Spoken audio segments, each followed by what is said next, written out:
So, because it's been raining all week, I decided that a more intimate conversation type video would be pretty cool to do. So, today we're going to be talking about obsessions and hyperfixations. So grab a snack, grab something to drink, grab your pet, and if you have anything to say, let me know in the comments and start a conversation.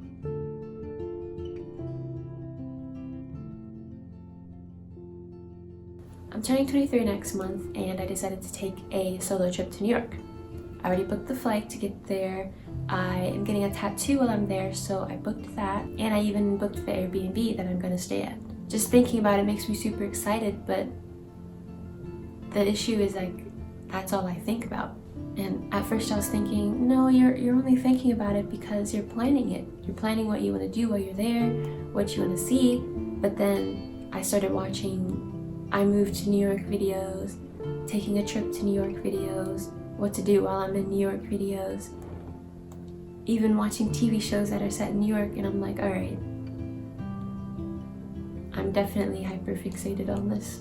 I wasn't surprised though about me doing these things because I hyperfixate on everything. Hyperfixation, according to Urban Dictionary, is being obsessed or immersed in something, whether it be a video game, movie, TV, fandom, culture, or hobby like crocheting.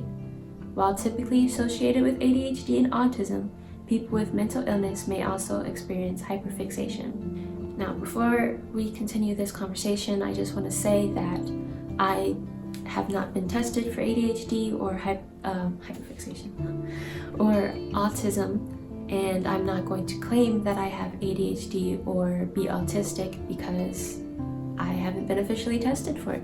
So I'm just going to be talking about my experiences on me experiencing hyperfixation, and if I'm using the wrong terms, just let me know. I apologize if it's offensive in any way. I'm just trying to figure it all out, and hopefully making this video helps you figure it out if you are going through similar experiences. Ever since I was little, I would become very immersed in specific things. The earliest thing I can remember is Pirates of the Caribbean. I remember watching The Black Pearl every night before I went to bed. I would have posters, I would have t-shirts and everything. But right now, I can't remember anything from Pirates of the Caribbean, at all. And then after that, it was Twilight. I remember this girl letting me borrow her bootleg Twilight DVD, and after watching that, I was obsessed for years. I had posters, board games, I have the Seen It game for Twilight. I had all the books, I got rid of all the books, I bought them again, I got rid of them again, so right now I only have Midnight Sun since that just came out. I was pretty obsessed with Twilight. And then after that, it was just an order of different things. It went to Japanese dances, to Japanese dramas, and then Korean dramas, and then the Korean group Big Bang, and then BTS. BTS was extreme. And then after BTS, it was like anime and BTS. And then right now, it's Marvel and collecting vinyls. I obsess too easily. When I find a new interest or a TV show or hobby, whatever, I'm conscious enough to realize that I'm starting to obsess over it, but not conscious enough to get myself to stop. And I feel like the initial curiosity of it really takes control of my mind, and I'm like, wow, this is so beautiful. I can't believe I wasn't obsessed with this before. This is all I want to think about. Oh my gosh, this is so cool and amazing. And that continues for a long period of time. After I finish watching a new movie, I look up interviews on YouTube, I look up deleted scenes, behind the scenes, I watch the other cast members' movies, I look up their Instagrams and Twitters and find out their birthdays and everything. I read fan fiction on the movie, fan theories, I look up to see if they have any merch, and whether it be a day, a week, a month, or even a year later, it slips my mind due to another movie or a new interest taking its place, or rather taking my attention from that previous thing. Now, my love for that movie doesn't go away, it just gets pushed down a bit so that the new interest can have space to come into my mind. And then eventually my mind ignites the old interest and pushes it up, making me obsessed over that thing all over again. For me, it's like an endless loop. It's a constant cycle of specific things that I get interested in. And of course, a new interest will show up in that cycle, and then it continues to flow. Another thing comes in and it continues to flow, if that's a good example. They come in waves, sometimes returning into the present, other times never coming again. One day I'll think BTS is okay, they're just a group I used to like, and then other days I'll sit down and watch every single video that they have and be like, wow, I can't believe I thought they were just okay, I love BTS.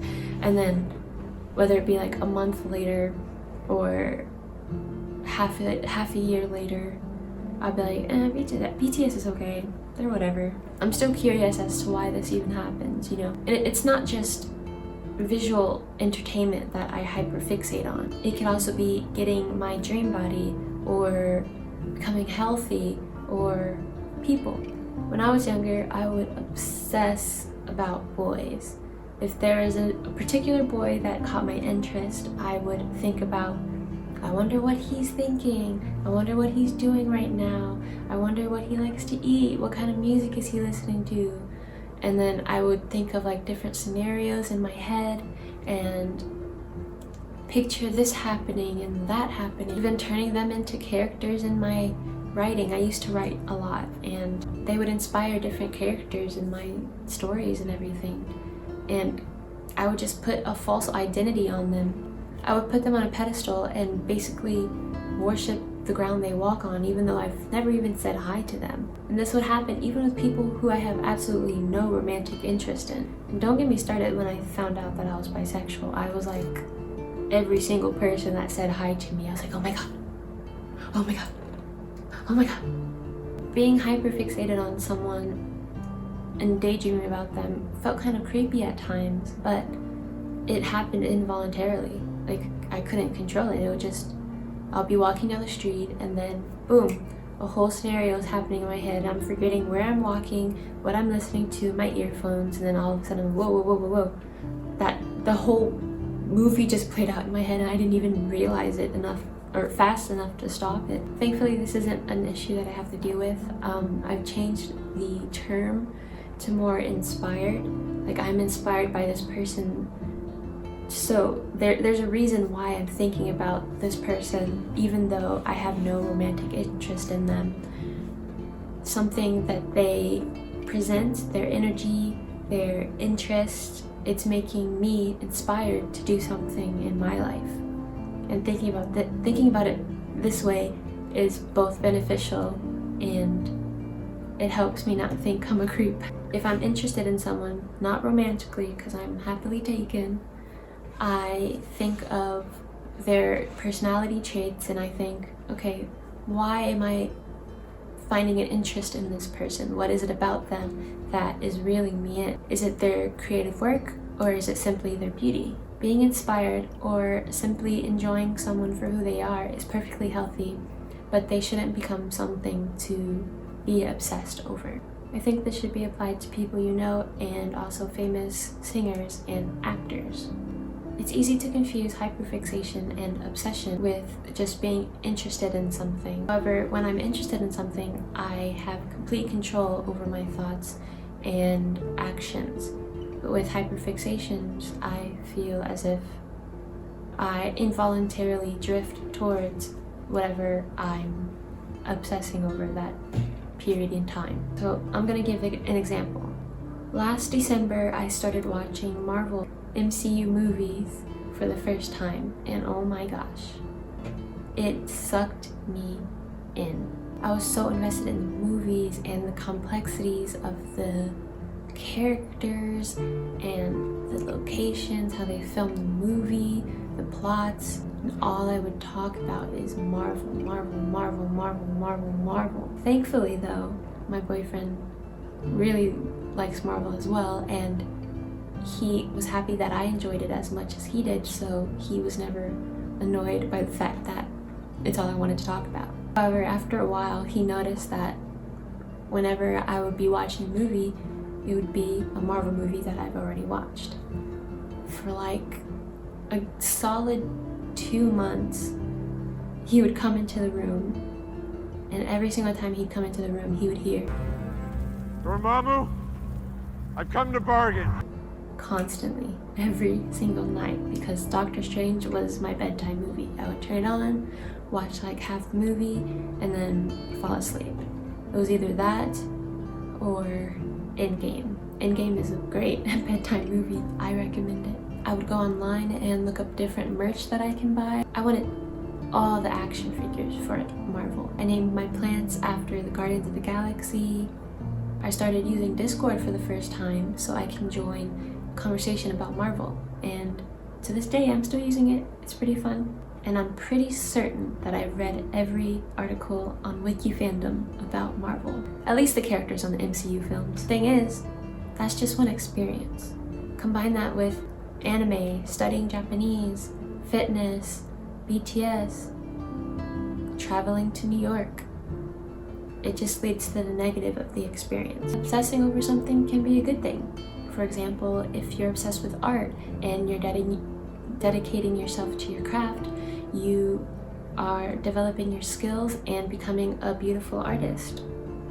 But at the same time, it also has negative undertones. Obsessing over your Instagram feed, obsessing over your body, obsessing over how this one person is thinking of you or what their specific expression meant. Obsessions and hyperfixations can also lead to unhealthy spending habits and unhealthy thoughts, as well as giving you a hard time of letting go of things. It can make you forget about what's happening around you and your own body signals. For example, going to the bathroom or eating or even standing up and stretching, taking a walk outside. It can make you forget about the life that you're actually living in, the present moment. These obsessions can lead to highly negative and unhealthy thought patterns. And a lot of the times they're difficult to control. It's difficult to even stop them from happening because that's just who we are. It's who we are, and it's been a part of our identity for a very long period of time. For me, when I have too many obsessions, they eventually collide, and then I have no obsessions. I feel completely numb. I have no interest in anything, and I even question my own existence. And eventually, something else comes around the corner and fills me with purpose and fills the void and the numbness, and I get excited and joyous and enjoy everything again. This, however, highly interferes with me finding what I want to do with my life, because one day I want to do this, the next day I want to do that, and then the next day after that I don't want to do anything. But then a couple days after that, I'm interested in this. I can never stick to just one thing. I wanted to be a writer, but after around 3 months of world building and character development, I decided I actually wanted to make an Etsy shop and sell jewelry.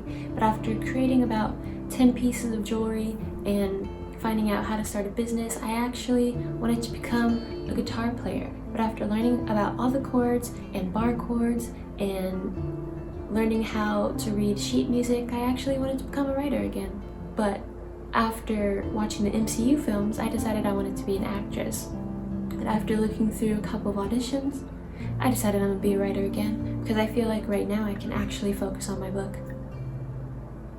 Having these thoughts constantly when starting and stopping things that I feel are career potential interests really pushed me deeper into a void. People would always go, "What happened to you doing this? What happened to that project you were working on? I thought you were interested in doing this. Why'd you stop that?" I was always scrambling for a specific sentence that would please them. "Oh, I had to stop because I actually have to save up money so I can fund this project. Oh, I actually didn't have the necessary materials for this, so I have to wait until this comes into the mail. Oh, I'm taking a little break right now, but I'm gonna get back to it in a couple days." And it would always make me sad.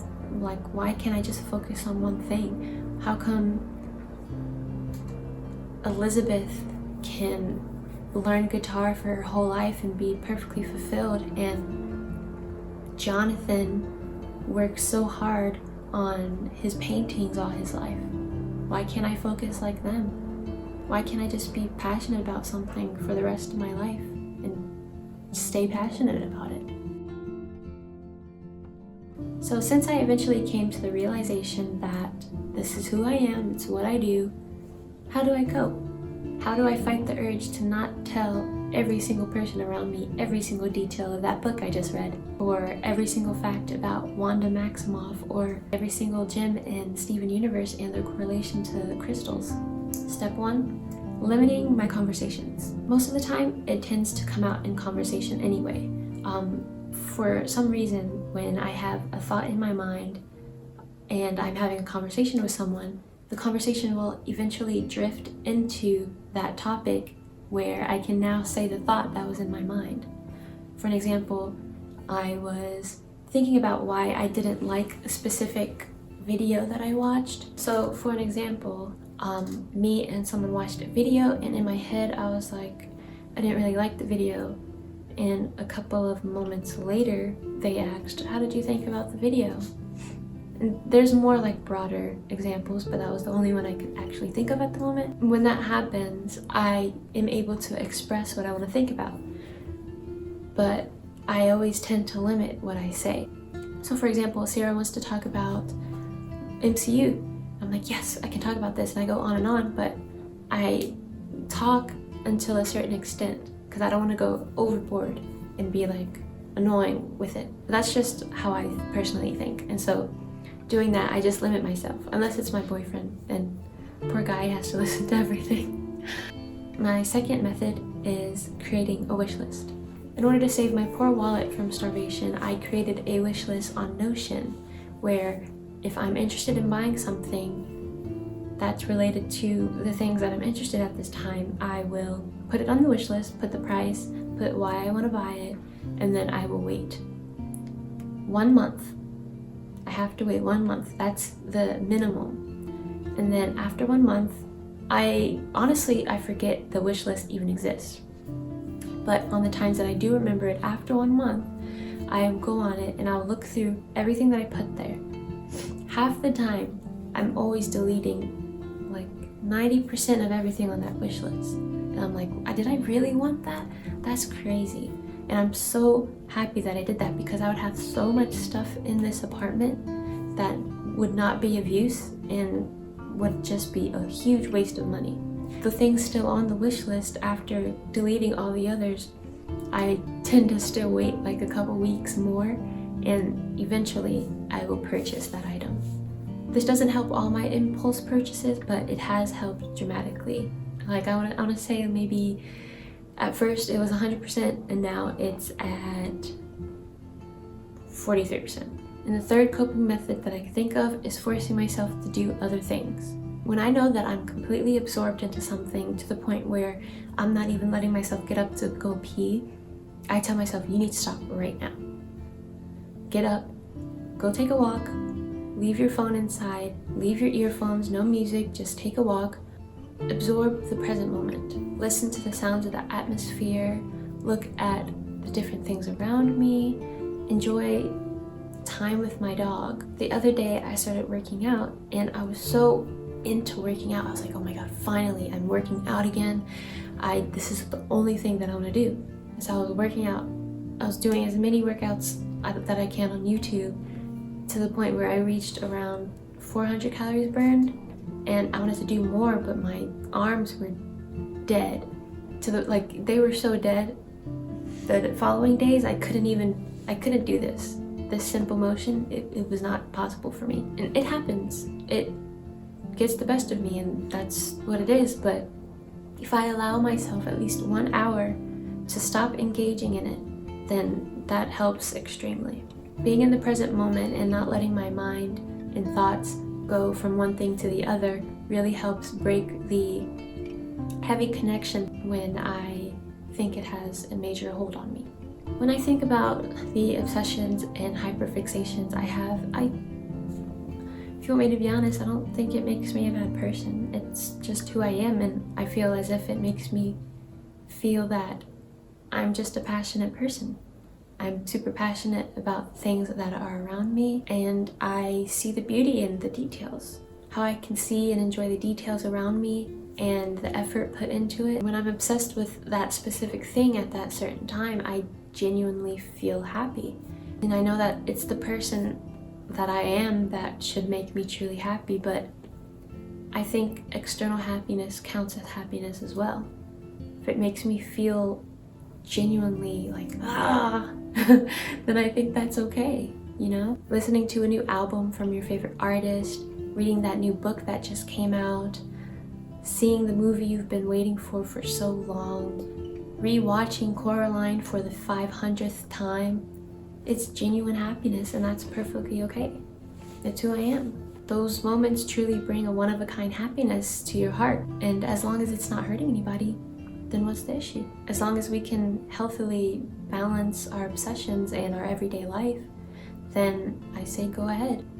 Reread that fanfiction for the 8th time. Read every single fanfiction on AO3 about BTS if that's what you're into. As long as it's not hurting anyone, I'm just being me. When I'm hyperfixated, I give it my all. I do research, I practice all the time, I look at every single detail. I feel all the happiness and the joy spread throughout my body and let it take over me until the interest subsides into oblivion and something else takes its place. I guess my main goal right now is to channel this obsession trait into something more healthy and balanced. These obsessions can briefly flood my mind, but they shouldn't take full control over it. They should be perfectly balanced, as all things should be. If any of you go through these similar experiences, let me know in the comments below. I would like to start a little conversation about it and really see how this experience is for other people. And it also helped me feel less alone when I tend to get embarrassed over these types of things. But that's it for this video. I hope you enjoyed it, and I'll see you next time.